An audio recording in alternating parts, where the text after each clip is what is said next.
আমার কাছে মনে হয় অন্যরকম বিপিএল যদি আমাদের করতে হয়, we need to invest on cricket. That is the most important thing. We need to invest on the tournament, not on concerts or anything else. So ক্রিকেটে যদি ইনভেস্ট করি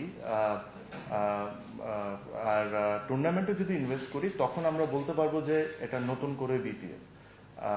কনসার্টস আগেও হয়েছে, এখনো হয়েছে, দারুণ একটা অনুষ্ঠান হয়েছে যা দেখেছি, আমি ছিলাম না দেশে। ক্রিকেটটা কেমন হবে খেলা, এটা অ্যাকচুয়ালি ডিপেন্ড করে প্লেয়াররা কেমন খেলছে। এটা তো আসলে যারা অর্গানাইজার তাদের হাতের উপর কিছু থাকে না।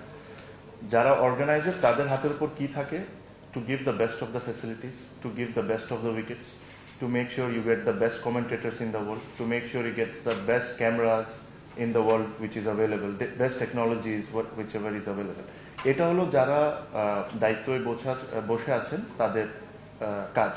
বাট ওনারা কোনোদিন এটা ডিসাইড করতে পারবেন না আসলে খেলা 200 রানের হবে না 60 রান হবে। ওটা রেসপন্সিবিলিটিটা টিম অ্যান্ড প্লেয়ারদের নিতে হবে।